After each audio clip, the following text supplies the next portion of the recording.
Radhe Radhe everyone, कैसे हैं आप सब। आशा करती हूँ आप सभी बहुत अच्छे से होंगे।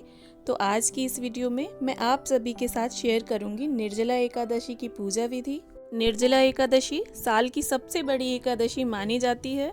तो जो 24 एकादशियाँ होती हैं, अगर उनका व्रत आप नहीं भी रहते हैं और निर्जला एकादशी का एक व्रत आप साल में रह लेते हैं, तो उन 24 एकादशियों के समान आपको फल की प्राप्ति होती है। तो देखिए, पूजा के लिए सबसे पहले सुबह सवेरे स्नान आदि से निवृत्त होकर आप इस तरह से चौकी या पटा बिछा लें एक साफ सुथरी जगह में, और उसके ऊपर पीला वस्त्र बिछा लें। पीला रंग भगवान विष्णु को अत्यंत प्रिय है। और देखिए, निर्जला एकादशी बहुत बड़ी एकादशी मानी जाती है, तो इसमें कलश स्थापना जरूरी होती है। तो कलश स्थापना के लिए आप जो नॉर्मली कलश स्थापना में चीज़ें डलती हैं, सिक्का, सुपारी, हल्दी की गांठ, दूब घास, फूल, ये सभी सामग्री डाल दें और साफ जल इसमें भरें और गंगा जल थोड़ा मिला दें। और देखिए, तिली का आसन देते हुए हम यहाँ कलश की स्थापना करेंगे। बिना आसन दिए आप कलश की स्थापना ना करें, आसन जरूर दे दें। और कलश पर कोई मंगल चिन्ह बना लें, स्वस्तिक या ओम, और कंठ में मोली भी बांध लें। और यहाँ देखिए, अशोक के पत्ते लगा रही हूँ मैं कलश पर। आप 5, 7, 9, 11 इस संख्या में, विषम संख्या में ही पत्ते लगाएं। और आम के पत्ते मिल जाते हैं आपको, तो वो लगा लें आप। और इस तरह से देखिए, एक पात्र रखकर उसके ऊपर तिली का आसन देते हुए हम यहाँ दीप कलश की स्थापना कर रहे हैं। और देखिए, दीपक प्रज्वलित कर लिया है हमने। और इसके बाद इस तरह से देखिए, कांसे का कटोरा है ये मेरे पास, तो वो लिया है मैंने। और इसमें स्नान कराएंगे हम लड्डू गोपाल को। थोड़ा सा तिली का और फूलों का आसन देते हुए हम यहाँ लड्डू गोपाल को विराजित कर लेते हैं। देखिए, कभी भी बिना आसन दिए हमें भगवान को विराजित नहीं करना चाहिए। थोड़ा सा आसन आप जरूर दे दें किसी भी चीज़ का। और चूंकि एकादशी है, इसलिए मैं चावलों का यूज़ नहीं करूँगी। और इसके साथ ही लड्डू गोपाल के स्नान के जल में मैंने तुलसी दल डाल दिया है। और एकादशी पर, पूर्णिमा पर या किसी भी विशेष उपलक्ष्य पर मैं इस तरह तुलसी दल डाल के उन्हें स्नान जरूर करवाती हूँ। तो देखिए, इस प्रकार से हमें विराजित करने के बाद सबसे पहले 4 बार जल से स्नान कराना चाहिए। और उसके बाद देखिए, मैं यहाँ पर पंचामृत स्नान करा रही हूँ लड्डू गोपाल को।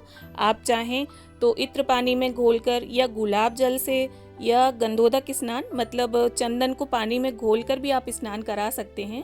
और इसके बाद वापस शुद्ध जल से हम स्नान करा देंगे लड्डू गोपाल को। देखिए, लड्डू गोपाल हमारे कितने प्यारे लग रहे हैं अपने बाथिंग टब में। और स्नान के बाद इस प्रकार से देखिए, लड्डू गोपाल का हम अंग पोषण कर लेंगे। देखिए, स्नान के बाद कहीं भी पंचामृत या जिस भी चीज़ से आप स्नान करा रहे हैं वो लगा नहीं रहना चाहिए विग्रह में, इससे दोष लगता है। तो इसीलिए अंग पोषण से पहले आप जल से उन्हें अच्छे प्रकार से स्नान जरूर करवा दें। और इसके बाद देखिए, अच्छे से पोंछने के बाद हम लड्डू गोपाल की अब इत्र से मालिश करेंगे। तो देखिए, एकादशी की तिथि पर आप भगवान विष्णु या भगवान विष्णु के किसी भी स्वरूप का पूजन कर सकते हैं। और हमारे लड्डू गोपाल तो हैं ही भगवान विष्णु का स्वरूप। तो देखिए, इस प्रकार से हल्के हल्के हाथों से हमें मसाज देनी है लड्डू गोपाल को। आप चाहें तो गाय के शुद्ध घी से भी लड्डू गोपाल की मालिश कर सकते हैं, या तिल के तेल से मालिश भी कर सकते हैं आप। और इसके साथ ही ये जो स्नान का जल होगा, इसे आप तुलसी के गमले में डाल सकते हैं, या किसी भी पौधे में डाल दें, यहाँ वहाँ ना फेंके। या आप इसे प्रसाद स्वरूप भी ग्रहण कर सकते हैं। इसके बाद देखिए, लड्डू गोपाल को हम वस्त्र पहना देंगे। तो देखिए, एकादशी की तिथि पर भगवान विष्णु के जितने भी स्वरूप के विग्रह हैं आपके पास, या फोटो, मूर्तियाँ जो भी हैं, उनका विशेष पूजा अर्चना आप ज़रूर करें भगवान विष्णु की विशेष कृपा पाने के लिए। क्योंकि एकादशी की जो तिथि है वो भगवान विष्णु को अति प्रिय है। तो देखिए, आप जितना श्रृंगार हो सके उतना श्रृंगार करें लड्डू गोपाल का, क्योंकि श्रृंगार भी लड्डू गोपाल को अत्यंत प्रिय है। और इस तरह से देखिए, हमने लड्डू गोपाल का श्रृंगार कर दिया है, उन्हें माला पहना दिया है, मुकुट लगा दिया है, कानों में कुंडल पहना दिए हैं। और इसके बाद देखिए, आसन दे दिया था मैंने, तो विराजित कर लिया है। और उनकी प्रिय गौ माता भी मैंने उनके पास रख दी हैं। और इसके साथ ही एकादशी कथा की पुस्तिका भी आप विराजित कर लें। और यहाँ देखिए, तिली का आसन देते हुए मैंने कथा पुस्तिका भी विराजित कर ली है, क्योंकि कथा पुस्तिका को भी बिना आसन दिए हमें विराजित नहीं करना है। और इस तरह गंगा जल का छींटा दे दिया है। और इसके बाद देखिए, लड्डू गोपाल का मैं यहाँ अष्टगंध चंदन से तिलक कर रही हूँ। गौ माता को, बछड़े को, सभी को हम तिलक कर देंगे और तिली अर्पित कर देंगे। और देखिए ये पूजन आप अपने घर के मंदिर में भी कर सकते हैं। अगर आपके मंदिर में स्थान है, जगह है, तो आप इस पूजन को अपने मंदिर में कर लें। और देखिए व्रत रह के अगर आप इस पूजन को कर रहे हैं तब तो बहुत अच्छी बात है। और अगर किसी कारण से व्रत नहीं रह सकते हैं आप या नहीं रह पाए, तो आप बिना व्रत के भी इस पूजन को कर सकते हैं। और इसके साथ ही लड्डू गोपाल की प्रिय बंसी भी हम उनके पास ही रख देंगे। और इसके साथ ही देखिए मंजरी वाली तुलसी दल एकादशी की तिथि पर आप ज़रूर अर्पित करें। और तुलसी जो है वो एक दिन पहले ही आप तोड़ लें। एकादशी की तिथि पर तुलसी नहीं तोड़ी जाती है। और देखिए ये बैजंती माला है, तो इसे भी मैं अपने लड्डू गोपाल के समीप ही रख देती हूँ। और इसके साथ ही आपके पास जो भी ऋतु फल हो आप उनका भोग लगाएं। और घर में अगर कुछ मीठा है तो उसका भी भोग लगाएं। लेकिन इस बात का आप ध्यान रखें कि एकादशी की तिथि पर अन्न का भोग नहीं लगाया जाता है। और इसके साथ ही देखिए निर्जला एकादशी पर दान का बहुत ज़्यादा महत्व होता है।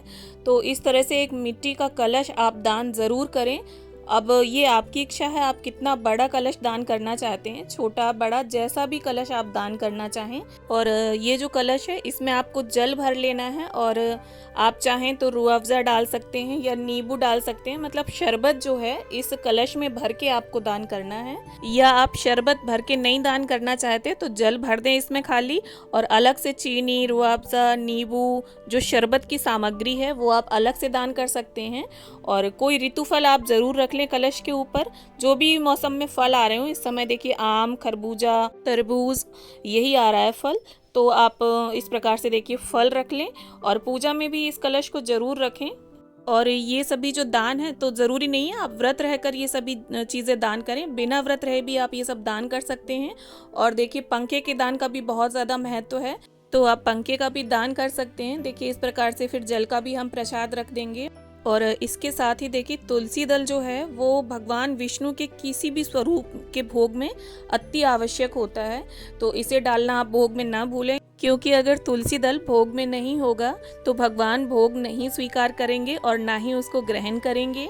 तो इस प्रकार से जो आप दान करेंगे उस पर भी तुलसी जरूर रख दें। और हाथ में देखिए थोड़ी सी तिली लेकर हम निर्जला एकादशी का जो महत्तम है उसे पढ़ लेंगे। ये देखिए इस प्रकार से मैं आपको दिखा रही हूँ। तो देखिए निर्जला एकादशी पर लोग कई तरीकों से दान करते हैं। कोई शरबत का भंडारा करवाता है, कोई अनाथ आश्रम में पंखे दान करता है, कोई जूते चप्पल दान करता है गरीबों को, कोई छाते दान करता है। तो इस तरह से देखिए गर्मी से जो बचाने वाली चीज़ें हैं उनका दान किया जाता है। इस तरह से कथा संपन्न होने के बाद अब हम आरती की तैयारी कर लेते हैं।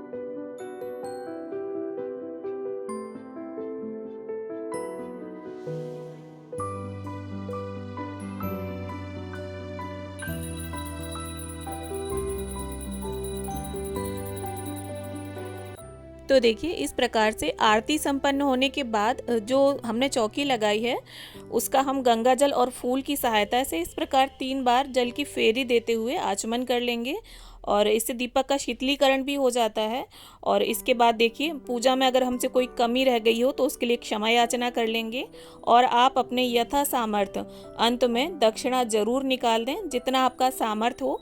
इससे पूजा में अगर कोई कमी रह गई होगी किसी भी प्रकार की तो वो पूरी हो जाएगी। उम्मीद करती हूँ वीडियो आप सभी को पसंद आया हो। वीडियो अगर अच्छा लगा हो तो इसे लाइक शेयर करें और चैनल को सब्सक्राइब जरूर कर लें इसी तरह के अन्य वीडियोस देखने के लिए। तो मिलते हैं अगले वीडियो में, तब तक के लिए राधे राधे।